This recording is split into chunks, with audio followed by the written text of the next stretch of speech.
Hey folks, Eric here from DirtyOldSneakers.com, and as I mentioned in a previous video, I'm going to compare the Garmin Enduro, the one that I'm wearing on a daily basis now, to some of the other comparable GPS watches on the market. I want to start out with the Garmin Forerunner 945. To be transparent, I did buy both of these myself, although Garmin did give me a small discount when I bought the Enduro, but all the opinions that you're going to hear are mine and mine alone, and no one's going to see this footage before I post it.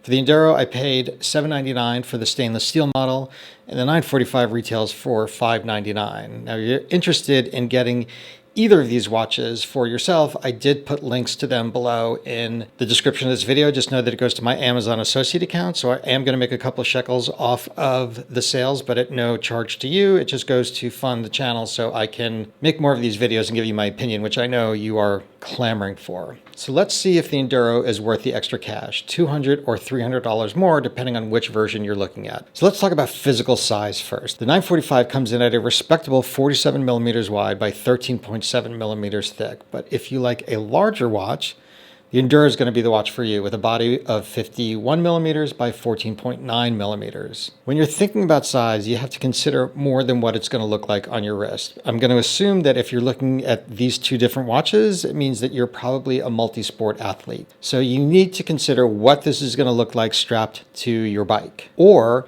if it's on your wrist, how fast you can look at your wrist and get your hands back on the bars, or while you're at the wall during a kick turn in the pool. For me, the bigger the display, the better, but you know, consider the source. The 945's display has a diameter of 30.4 millimeters, with the Enduro coming in at 35.6 millimeters. So the bigger the watch, the bigger the display. Both are going to be visible in direct sunlight, which just means that Garmin has added an anti-glare coating to the lens material. Now, the size of the two displays aren't that different. I mean, 0.2 inches isn't really that much, but the resolution is really going to come into play here. The 945 has a resolution of 240 by 240 pixels, which is great, but the Enduro is 280 by 280, which is like going to 11. It's, one better. Why don't you just make 10 louder and make 10 be the top number and make that a little louder? These go to 11. So what can you do with these two different watches? Well, both are smartwatches, so you can wear them all day, every day, and see text messages and who's calling you without taking your phone out of your pocket. Both do a variety of health monitoring, like all-day heart rate, respiration rate, stress monitoring, sleep monitoring with a sleep score and detailed timeline, and women's health monitoring, among other things. Both watches are going to track everything that you've come to expect, like steps, calories burned, intensity minutes, etc., with sensors that include things like, as should come as no surprise to you, satellite tracking, barometric altimeter, a compass, gyroscope, accelerometer, a thermometer, and pulse ox blood oxygen saturation monitor. A quick parenthetical on that, the Enduro includes acclimation with the pulse ox monitoring. The 945 does not. To be honest, there are very few differences between these two watches, size being the most obvious one, but there are some others that really do stand out to me. Now, if you're a workout with music type of person, you're not going to be able to do that. Well, you're not going to be able to use onboard music with the Enduro because it doesn't have that option. Obviously, if I'm mentioning it, the 945 does. The Enduro also does not connect to Wi-Fi, so no auto upload when you walk into your house or your apartment. That just means you're going to need a phone or to connect it to your computer.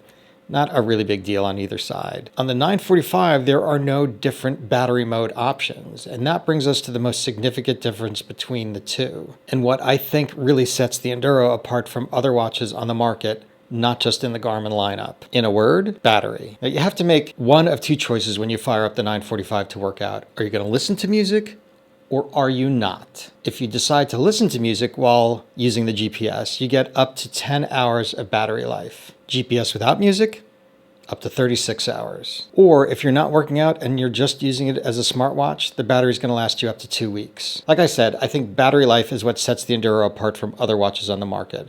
But before we get into the different options, you need to know that the Enduro is one of the watches in Garmin's lineup that comes with solar charging. If you look closely at the face, you can see that just inside that green stripe, there's a 1 millimeter strip around the edge of the display. That's the solar charger. The lens is also made of a material that Garmin calls power glass.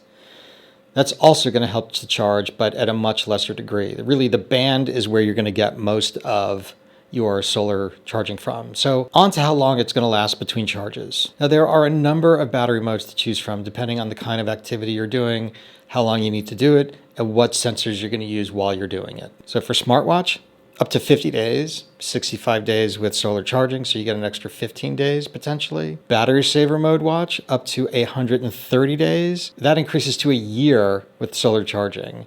GPS mode, up to 70 hours plus another 10 with the solar charging. Max battery GPS mode, which turns off a lot of the sensors, you're going to get up to 200 hours. Another 100 hours with the solar charging, and expedition GPS activity, which is like no sensors and they're going to plot a line like once a mile. You're up to 65 days with 95 days with solar charging. Now that's going to be used for like, I don't know, long-term boat trips, like if you're, Greta Thunberg or something. So which is right for you? I mean, I personally can't answer that question. You need to decide what you're going to use it for, how much you want to spend, and how much you can get away with without telling your significant other. Are you an ultra runner? Run multiple marathons a year and like to cross-train with a bunch of different kinds of endurance sports? The Enduro is probably going to be the watch for you, only because of the battery life.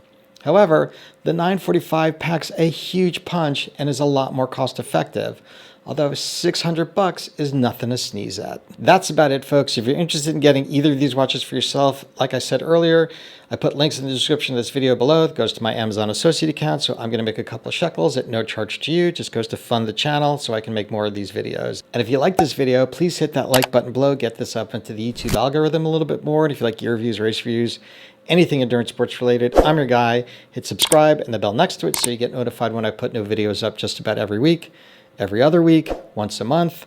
I do them at different intervals. Thanks again for tuning in, and I will see you next time.